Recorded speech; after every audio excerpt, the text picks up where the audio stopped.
Eu sei que vocês estão aqui por minha causa, toda a família aqui reunida hoje, neste momento especial em que eu vou falar. Fala assim, menos, né? Trocar. Som. Bom, é um dia que eu sinto um frio diferente na barriga, né? Saber que meu sobrinho vai assistir esse vídeo quando ele crescer, então é um peso a mais, além da responsabilidade de pregar a palavra. Mas, como a família é obrigada a gostar e falar que foi bom, que foi legal, que foi bênção, então a gente fica mais tranquilo por outro lado também. Nesse sentido, eu peço que você abra a sua Bíblia na carta esquecida do apóstolo Paulo. Antes de você efetivamente abrir a sua Bíblia, a Bíblia não é um livro só, é uma coleção de livros. São 66 livros reunidos. E um dos principais autores que escreveram livros da Bíblia, desses 66, foi o apóstolo Paulo. Ele escreveu, com certeza, 14 desses livros, mas um desses livros, inclusive o menor desses livros, tem sido uma carta esquecida por nós e que nós temos que voltar continuamente a ela, porque possui princípios fundamentais para a vida de um cristão. Então eu peço que você abra a sua Bíblia na carta que Paulo escreveu a Filemon. A menor carta do apóstolo Paulo. Aliás, se você não leu a Bíblia essa semana, é um livro de nem menos de meia página. Meia página aí na sua Bíblia, você pode falar, eu li um livro inteiro da Bíblia. Tá vendo? Você já vai se sair bem. Filemon.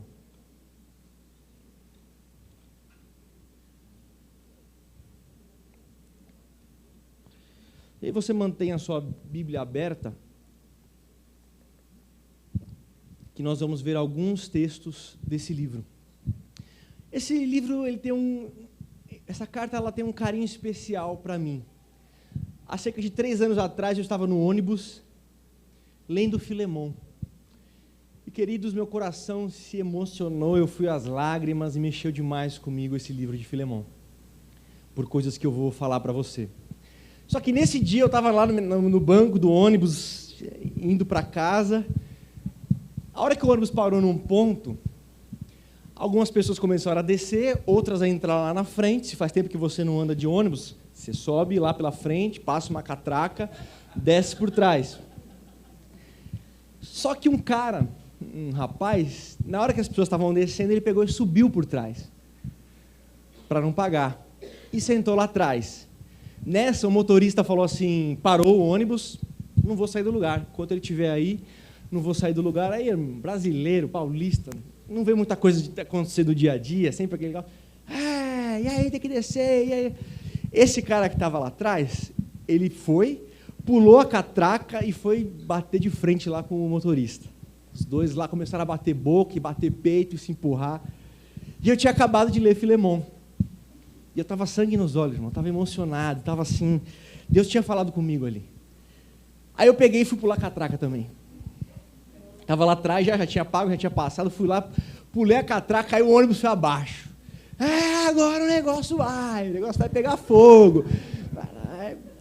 E aí eu cheguei no meio dos dois, dei uma afastada nos dois e falei assim, vocês acham que Deus criou vocês para isso? Aí eles pararam assim, não sei se pararam porque eu era maior que os dois, ou se porque, apelou, né, precisa pôr Deus no meio do negócio aqui. E aí ele pegou, voltou, ele foi se afastando, até se ofenderam um pouco mais, a distância e tal. Aí ele foi, pagou a passagem e passou e sentou lá. Depois o motorista parou perto da polícia, a polícia entrou no ônibus, levou ele e tal. Eu até já tinha contado isso para os jovens, mas de tanto que essa carta de Filemon me impactou naquele momento, que eu não pude olhar uma situação daquela e não intervir de algum jeito. Então eu quero que o seu coração também vibre com essa carta hoje, essa carta esquecida de Paulo. Quando eu olho para Paulo, quando ele escreve essa carta a Filemon, ele mesmo se descreve como alguém velho. Ele diz, olha, já estou velho. É claro que velho naquela época não é a mesma coisa que velho hoje. Paulo, naquela época, ele tinha por volta de 60 e 70 anos. Então, é claro que existem pessoas super bem hoje nessa idade. Mas dentro da expectativa de vida daquela época, E considerando tudo que Paulo havia passado por causa do Evangelho, Paulo era todo marcado de tantas surras que ele havia levado, pedradas que ele havia levado por causa do Evangelho, por causa do nome de Jesus. Então é um Paulo já envelhecido e mais, preso. Quando Paulo escreve a carta a Filemon, ele está preso em Roma, a mando do imperador Nero, que talvez você já tenha ouvido falar dele na história. Então Nero havia mandado prender Paulo, e Paulo estava agora envelhecido, cheio de marcas da sua vida, marcas na sua memória de momentos de dificuldade que ele havia passado. E 4 anos depois da carta de Filemon, Paulo será martirizado, terá sua cabeça cortada por ordem do imperador Nero também. Então, quando eu olho para Paulo para escrever essa carta, eu vejo alguém que não tem tempo a desperdiçar. Porque muitas vezes nós jovens, quando nós temos aquela impressão de que nós temos a vida inteira pela frente, que temos ainda, de repente, 30, 40, 50 anos pela frente, então a gente pode desperdiçar um pouco do nosso tempo. Afinal de contas, tem bastante. Mas quando as pessoas vão chegando ao final da vida, as prioridades começam a mudar, os valores começam a mudar, já não se desperdiça mais tempo, já busca-se escolher melhor aquilo que se investe o tempo, que se investe as suas forças. Então encontro Paulo agora que vai investir essa sua força, vai escolher um motivo para escrever uma carta, vai investir a sua vida, como você vai ver aqui, em relação a uma carta. E aí você me pergunta, que carta é essa? É uma carta em defesa de um homem chamado Onésimo. E quem era Onésimo? Onésimo, em primeiro lugar, ele era um escravo. Então Paulo, naquela condição que ele estava, vai gastar o seu tempo, vai gastar as suas fichas, o seu esforço, em escrever uma carta para a defesa de um escravo, que naquela época não era considerado pessoa, era considerado mais uma propriedade. Alguém que o seu dono, o seu senhor, tinha vantagens econômicas em relação a ele, então ele era visto sempre como propriedade, como finança e coisas desse tipo. O escravo ele era considerado abaixo do resto. Só que mais do que isso, não era um escravo comum, era um escravo inútil. Inútil. Isso o próprio Paulo vai dizer.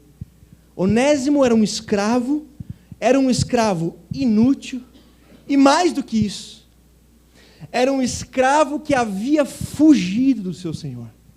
O seu senhor morava no que hoje é a Turquia, e Onésimo havia fugido para Roma, para a Itália, onde Paulo estava preso. Cerca de 2.000 quilômetros de distância. Ele havia fugido para longe, para não ser mais capturado, para não ser mais alcançado. Então, olha o desenho, um apóstolo Paulo, que já havia vivido tudo o que tinha vivido, talvez o nome mais importante da história do cristianismo depois de Jesus, está escrevendo, gastando o seu tempo, gastando as suas fichas para escrever uma carta em defesa de um escravo que era inútil, um escravo que era fugitivo e mais. Nada está tão ruim que não possa piorar. Um escravo que havia roubado seu senhor.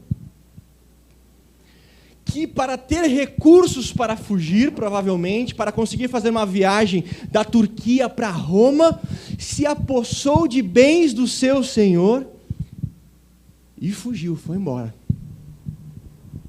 Só que Onésimo tem um encontro com Paulo, mesmo quando Paulo está preso. Nós não sabemos exatamente como eles tiveram esse contato, mas Paulo pregou o evangelho a Onésimo. Onésimo se converteu e contou sua história para Paulo. Olha, eu sou um escravo fugitivo, eu fugi do meu senhor, estava lá na Turquia, vim para cá, fugi. Aí Paulo, vem cá, mas qual é o nome do seu senhor? Ah, é Filemon. Filemon? Eu conheço um cara chamado Filemon. De onde você é mesmo? Ó, desse lugar. Como é que Filemon é, hein? Ah, Filemon é assim, assim. Eu conheço Filemon. E mais do que isso, fui eu que preguei para Filemon para ele se converter também. Onésimo, puxa, não é tanta coincidência assim, né? São mais do que coincidências. Qual que era a chance disso acontecer?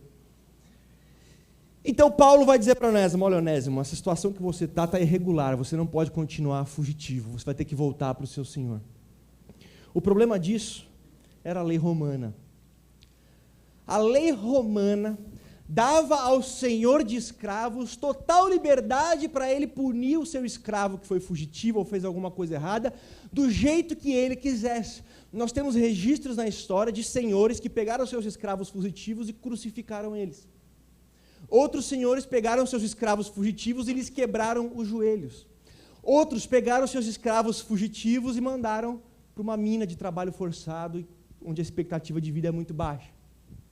Então, esse é um grande problema. E um fugitivo era considerado a escória da sociedade.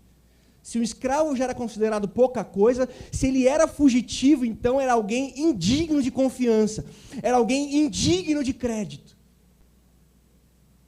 E mais, Paulo, ao defender um escravo fugitivo, poderia ser responsabilizado por estar ajudando um escravo fugitivo, que era mal visto aos olhos da lei romana da época.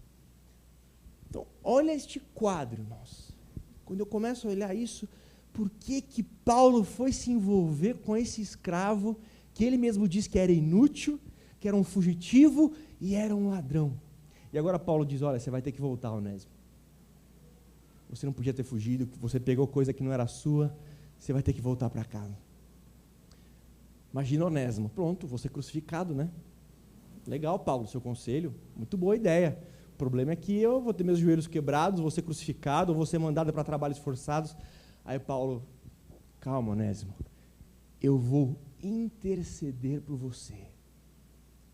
Eu vou escrever uma carta, e você vai levar uma carta em suas mãos. Quando você chegar diante de Filemão, você entrega essa carta. Nós sabemos pelo livro de Colossenses que Filemão levou pessoalmente que Onésimo levou pessoalmente essa carta para Filemão. Então Paulo agora vai começar a escrever essa carta, e esse é o contexto desse pequenino livro de Filemão. Aí Paulo vai começar a escrever e vai começar a tratar desse assunto especificamente a partir do versículo 8. Como ele conhecia Filemão, tinha levado Filemão à fé, ele tinha uma liberdade grande com Filemão, eles trabalhavam juntos na pregação do Evangelho, então ele começa, faz a introdução, e no capítulo 8 ele fala assim, Filemão, eu tenho uma situação aqui, que eu poderia te dar uma ordem. Filemão, eu poderia dar uma ordem para você e dizer, Filemão, receba Onésimo na sua casa e ponto final.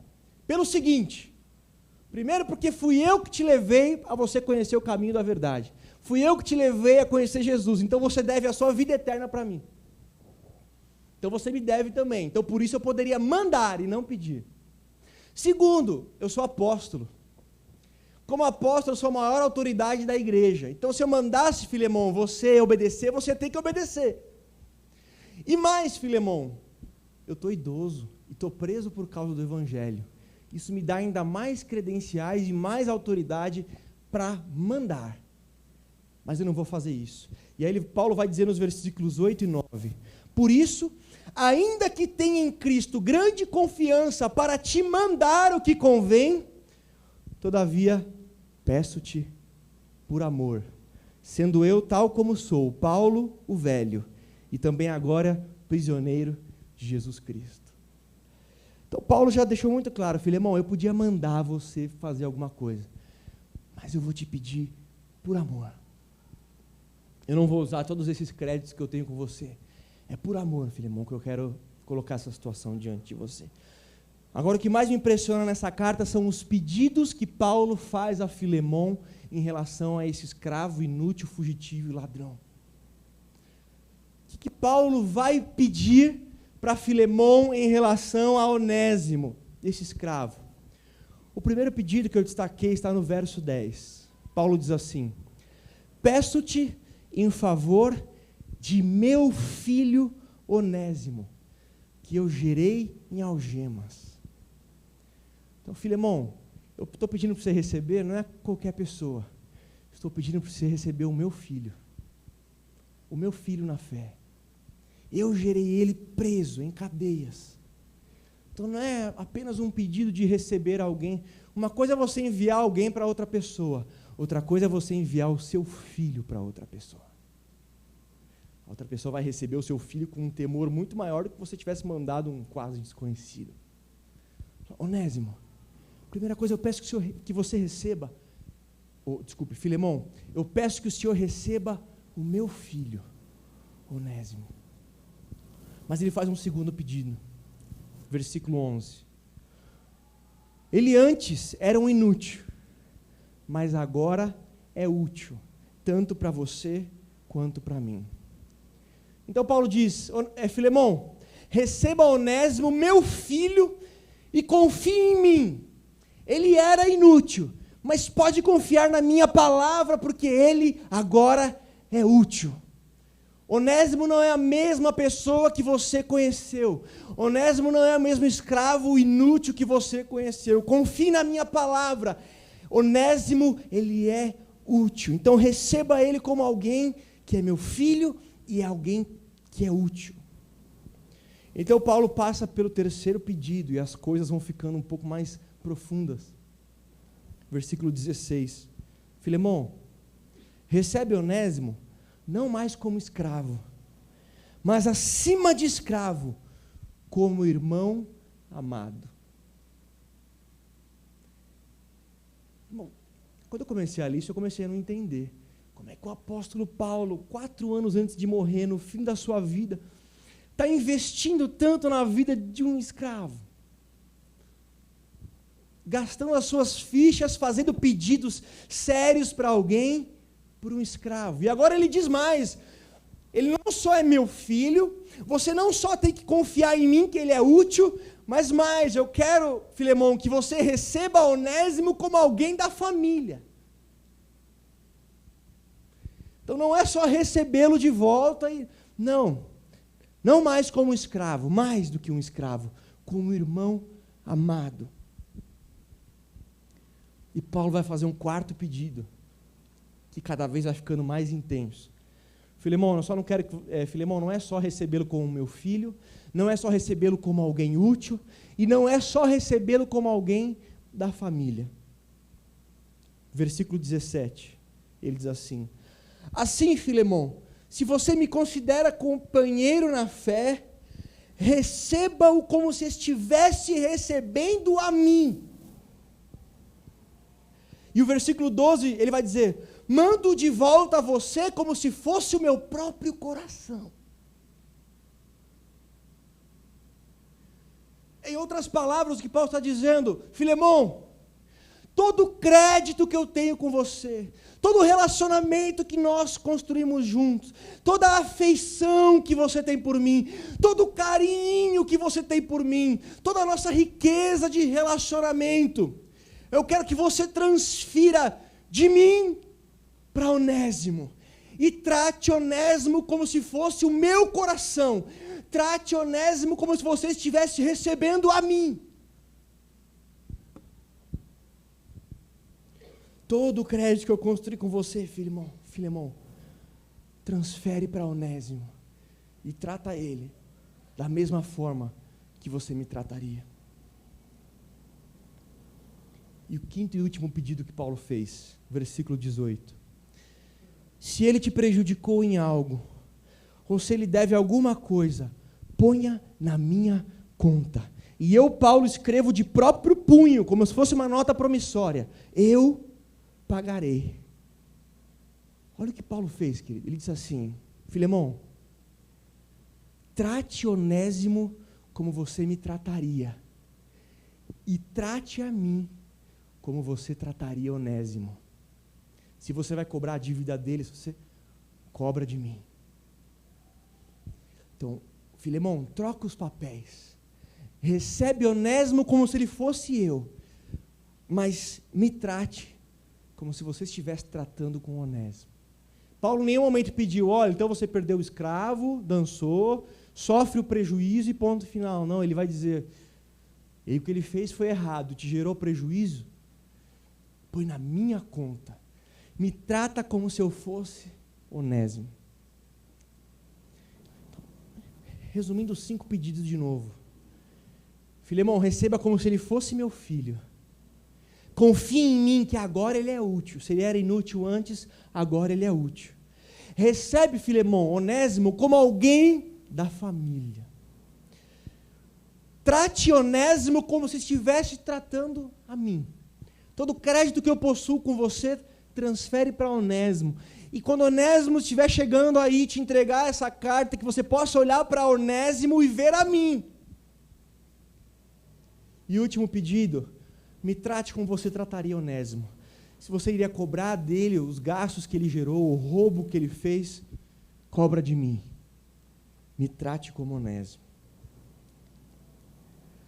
Como se ele pessoalmente tivesse causado os danos a Filemão. E aí Paulo vai fechar no versículo 20, dizendo: Filemão, se você atender o meu pedido, parafraseando, se você atender o meu pedido, você vai reanimar o meu coração. Olha o que reanimava o coração de Paulo. Não era ser solto da prisão que ele estava, não era ganhar dinheiro, não era ver um escravo inútil, fugitivo, ladrão, que agora havia se arrependido, voltar para casa e receber todos esses pedidos de Paulo. Paulo fala assim: Filemão, se você fizer isso, meu coração será reanimado. Você quer gerar alegria, Filemão, para um velhinho apóstolo, que gastou todos os seus anos pregando o evangelho, sofrendo, apanhando? Filemão, você tem essa chance de fazer esse coração feliz. Para fazer isso, atenda esses pedidos que eu fiz em relação a Onésimo, e eu estarei satisfeito, e eu estarei feliz. Está falhando um pouquinho o microfone. Eu sempre achei lindo o Filemão, mas não foi isso que me levou a chorar naquele dia. Eu sempre aprendi muito com Paulo. Eu falei: puxa, olha que lição linda que Paulo nos dá aqui. Ele pega alguém que não tinha defesa, alguém que não tinha como sair daquela situação, alguém que não tinha nenhuma saída, nenhum recurso, alguém que totalmente abandonado em sua situação, e compra a causa dele até as últimas consequências. Precisamos aprender com Paulo. Outra coisa, olha que lindo, a igualdade que Paulo coloca entre um senhor e um escravo, que era um absurdo segundo a visão do Império Romano.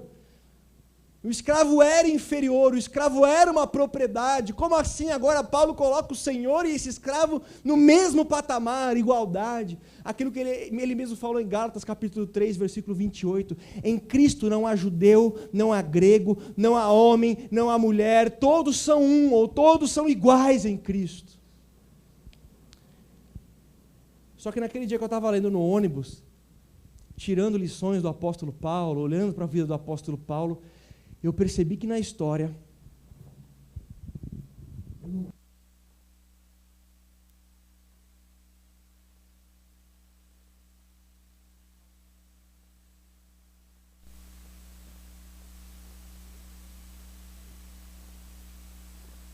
Onésimo,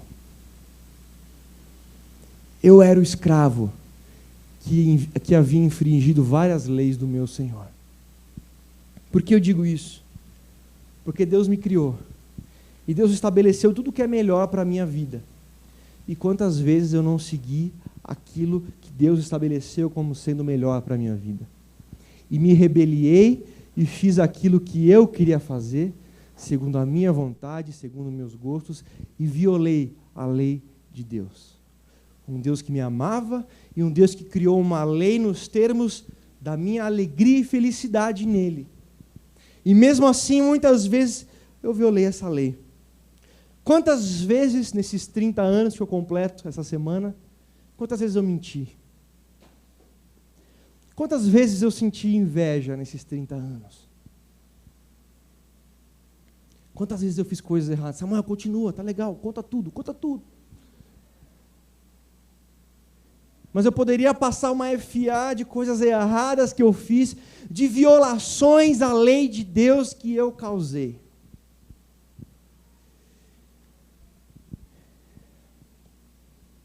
Quando eu olho para Paulo, eu não vejo a mim. Paulo não se encaixa em mim.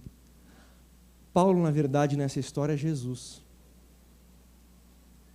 Porque diante de Deus eu era plenamente condenável. Se Deus fizesse o que Ele quisesse fazer para me julgar, Ele estaria sendo plenamente justo com as leis estabelecidas. Ele não teria cometido nenhuma injustiça se Ele tivesse me julgado conforme as pisadas de bola e as coisas erradas que eu fiz. Ele seria justo. fizesse o que fizesse, era justo. Assim como era justo se Onésimo voltasse de acordo com as leis que Filemão executasse o juízo que ele achasse melhor. Mas como Onésimo poderia voltar para casa e, baseado nele mesmo, dar de cara com Filemão? Onésimo precisou de um intercessor. Ele precisou de alguém que intercedesse por ele. Alguém que tinha crédito com Deus. E foi isso que Jesus fez por mim. Nós somos Onésimos. Eu sou um Onésimo. E quando eu olho Paulo, e Onésimo, e Filemão, e quando eu me vejo voltando para casa para estar diante de Deus, e eu não tenho desculpas, eu não tenho justificativas para um monte de coisa errada que eu fiz. E quando eu penso, vou voltar, e se Deus é justo, Ele tem que fazer o que é justo. Porque se qualquer juiz do planeta pega alguém que cometeu um crime, alguma coisa errada, e fala, você está arrependido? Você não vai fazer mais? Então pode ir para casa, vai tranquilo. Juízes justos são assim? Não, juízes justos têm que aplicar a lei. E se eu violei a lei, eu me tornei alvo da justiça de Deus, porque foram as leis de Deus que eu havia violado. Mas aí apareceu um intercessor na minha vida. E aí Jesus, fazendo um paralelo com o que aconteceu com Filemão, vai fazer 5 pedidos para o Pai, para Deus. O primeiro pedido que Jesus fez para Deus, e Romanos 8:34 diz que Ele está à direita de Deus, intercede por nós, foi o seguinte: Pai, recebe o Samuel de volta. O que Samuel fez foi errado, foi rebelde, ele está sempre fora e aquém da sua vontade, menos do que deveria fazer, está sempre fora dos teus planos. O que ele fez foi errado, é digno de juízo, mas, Pai, recebe o Samuel de volta. Paulo intercedeu por Onésimo, Jesus intercede por mim, intercede por você. A segunda coisa que Paulo pediu por Onésimo foi: Filemão, recebe Onésimo de volta, porque ele era um inútil, mas agora ele é útil. Aí Jesus fala para o pai: Pai, recebe o Samuel de novo, ele era um inútil. Paulo fala isso em Romanos capítulo 3, versículo 12. Todos se extraviaram e juntamente se fizeram inúteis. Pai, confia em mim. Ele é útil e vai ser cada vez mais útil. Mas como que ele pode garantir isso? Filipenses capítulo 1, versículo 6. Aquele que começou a boa obra, o Deus que começou algo na minha vida não vai parar no meio do caminho. Ele é fiel para completar. Então, Pai, eu estou trabalhando na vida do Samuel. Ele é útil. Ele vai ser cada vez mais útil. Confia em mim. Recebe ele. O terceiro pedido que Paulo fez foi: Filemão, recebe Onésimo como alguém da família. E esse é o pedido de Jesus por nós. Pai, recebe o Samuel. Recebe todos aqui como alguém da família. João capítulo 1, versículo 12. Mas todos quantos o receberam, deu-lhes o poder de serem chamados filhos da família.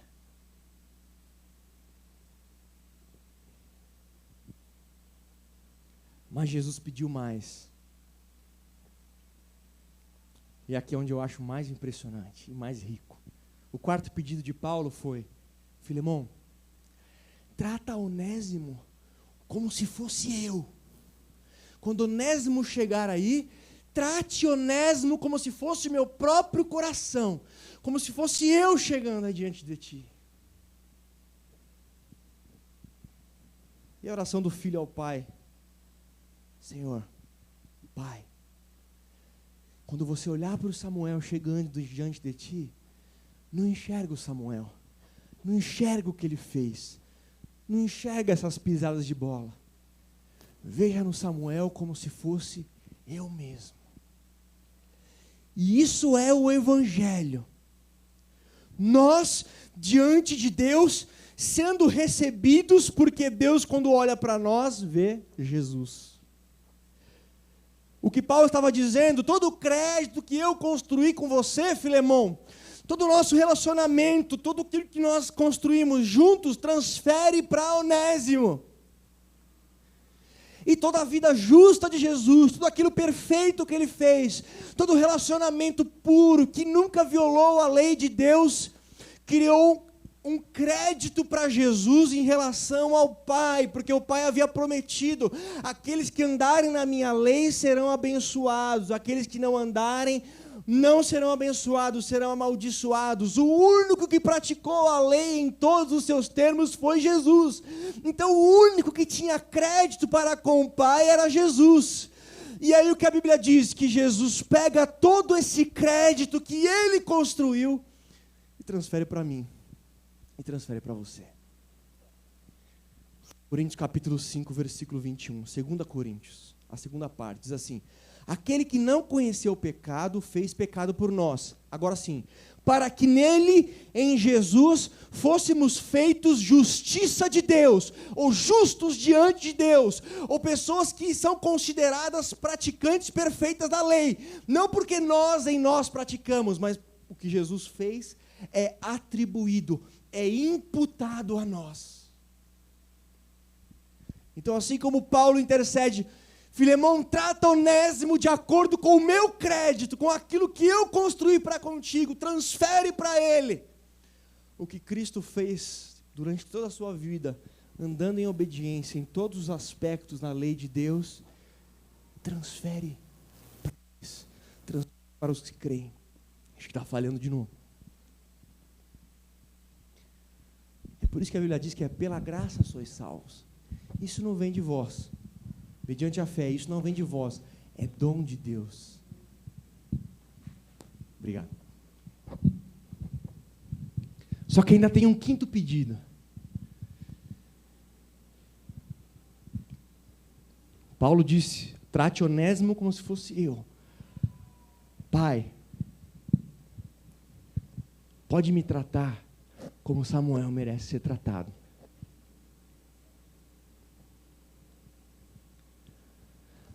Pegue o meu crédito, transfere para o Samuel. Pega o débito do Samuel e daqueles que creem e coloque sobre mim, que eu pagarei. Tudo que eles devem, eu pagarei. E esse é o motivo da cruz. Colossenses 2,14 diz que Cristo pegou a cédula de dívida que nos era contrária e cravou na cruz do Calvário. Os mesmos pedidos de Paulo são os mesmos pedidos que Cristo faz por nós como nosso intercessor. Recebe como alguém da família, recebe como alguém que é útil, transfere o meu crédito para ele, transfere o débito dele para mim. Aí você pode pensar: mas tadinho de Jesus. Isaías 53:11 diz que Cristo, olhando todos esses pedidos atendidos e olhando o fruto do seu trabalho, se sentiu satisfeito. Então, assim como o coração de Paulo se alegrou, ficou feliz, ficou contente na questão de Filemão, caso Filemão recebesse Onésimo nos termos que ele havia pedido, o coração de Cristo ficou feliz e satisfeito em ter todos esses pedidos atendidos pelo Pai. Nós sabemos pela história, Inácio, um dos pais da igreja, nos informa que Onésimo se tornou bispo de Éfeso, pastor de Éfeso, líder da igreja de Éfeso. Agora imagina você perguntando para Onésimo: Onésimo, quem que é Paulo para você? Imagina Onésimo dizendo: Paulo foi o homem que salvou a minha vida. Paulo foi o homem que usou todos os seus créditos por uma causa perdida que era eu. Paulo É alguém que me deu uma chance quando eu não tinha mais chance. E às vezes as pessoas perguntam para mim: Samuel, quem é Jesus para você? Jesus é aquele que permitiu que eu voltasse para casa. E que de um inútil tem feito alguém que é útil. E eu fui recebido como alguém da família de Deus. E recebi na minha vida todos os créditos que eram de Jesus. As minhas dívidas foram impostas sobre ele. E assim como Paulo disse, eu pagarei. Cristo na cruz estava pagando a nossa dívida. Martinho Lutero disse uma vez: nós todos somos o Onésimo de Cristo, se cremos. Cristãos são onésimos. Eu me lembro de uma música muito antiga que falava sobre essa entrega de Jesus, sobre tudo isso que Jesus fez. Depois de relatar tudo que Jesus havia feito, a música pergunta: se isso não for amor, o céu não é real, não há estrelas no céu, as andorinhas não voam mais. Se isto não for amor, o oceano secou, tudo perde o valor. Se isto não for amor. E essa carta queimou no meu coração naquele dia. Eu gostaria que a minha prima Lilian cantasse uma música que também fala disso que Jesus fez. Eu encerrei a palavra, era isso que eu tinha para compartilhar com os irmãos. Mas eu gostaria que você ouvisse essa música.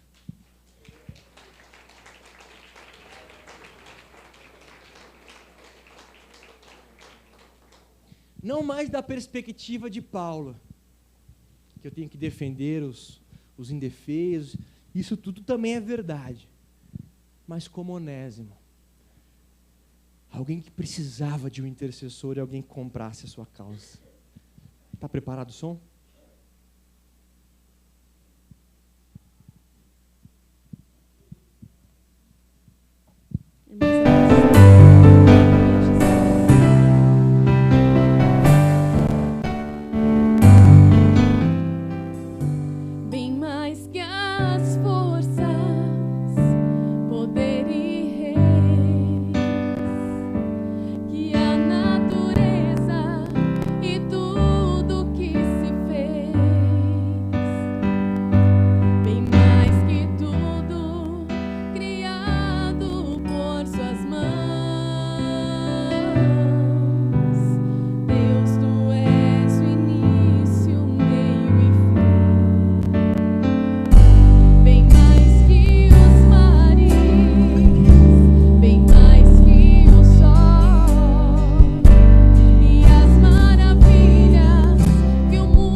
bem mais que as forças, poder e reis, que a natureza e tudo que se fez, bem mais que tudo criado por suas mãos. Deus, tu és o início, meio e fim, bem mais que os mares, bem mais que o sol e as maravilhas que o mundo conheceu, e as riquezas, tesouros desta terra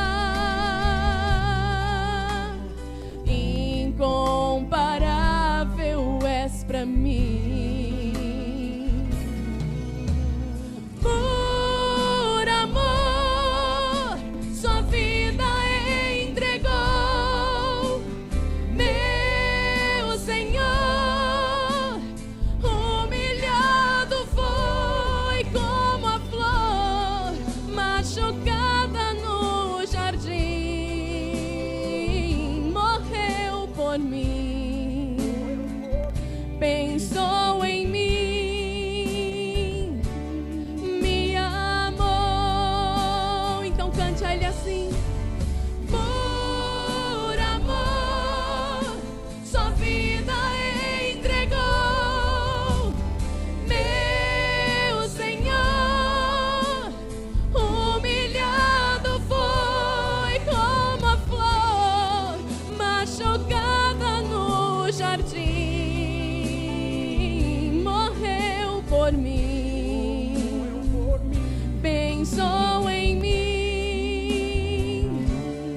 me amou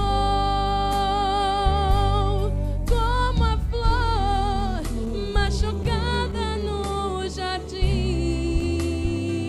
morreu por mim, pensou em mim, me amou.